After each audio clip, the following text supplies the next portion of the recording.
Murakoze cyane. Ntabwo twageze ku mukino wa nyuma nk'uko bivuze, nk'uko twari twabyifuje. Byari by'umupira, twakoze ibishoboka byose turebe ko twagera ku match ya nyuma tugarukira demi-finale, ariko muri rusange ubuyobozi bwa ekipe turishimiye umusaruro twagezeho, ko twashoboye gukina n'ama ekipe akomeye yose muri Tanzania. Bidufasha kwiyubaka, bidufasha kumenyana, bidufasha ko tw'icyizere, bidufasha no kuduhuza n'aya ma ekipe mu buryo bwa gishuti ndetse n'abafana hamwe n'abaturage ba Zanzibar.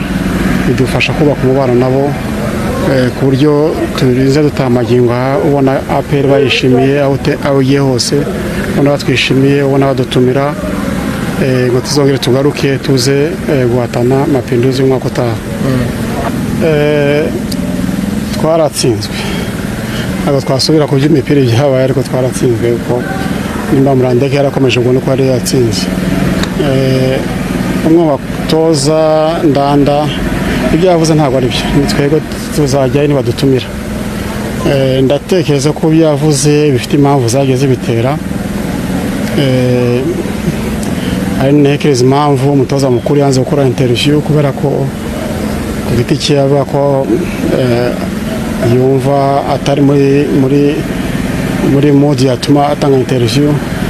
Bihuye n'ibyo mwumvise bya Shayibubu asanze muri vestiaire abantu kumva ko igihembo cy'amadolari 500 yayabaha. Nabikurikiranye n'ama interview umutoza akunze kugira kuva dutangira, harimo ibintu bya situation muri rusange. Nanjye ubwanjye hari ukuntu navuze yuko ahantu hose atameze nka shorongi. Ishobora kuba uruhererekanye rw'ibintu byose bishobora kuba byarateye indanda kuvuga biriya, ariko ntabwo statement ya club nta n'uwari ushinzwe kuvuga ni uburakare bwamuteye. Ntekereza yuko nk'abantu twari turi hariya byaranafashije cyane, abashoboye kumva ino mu bikomantaho cyane.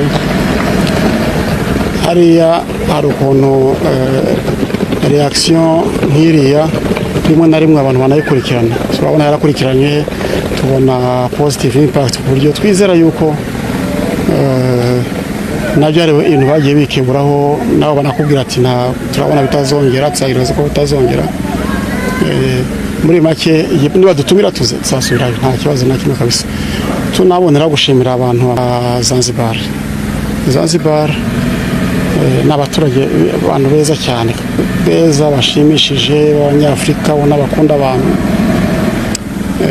Baratubaniye, batubera inshuti, baradushigikira.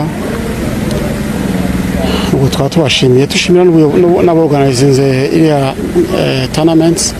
Ntabwo ibintu byose bihora byera, nta nubwo ibintu byose byaba nk'uko mu Rwanda hameze, ko uhereye kuri weza yari challenge iminsi ya mbere, ariko ndumva muri rusange byaragenze neza cyane.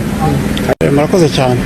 Twatwaye abakinnyi 4, abandi 2 b'Abanyarwanda bo barisanzwe tubazi muri shampiyona, twatwaye 4.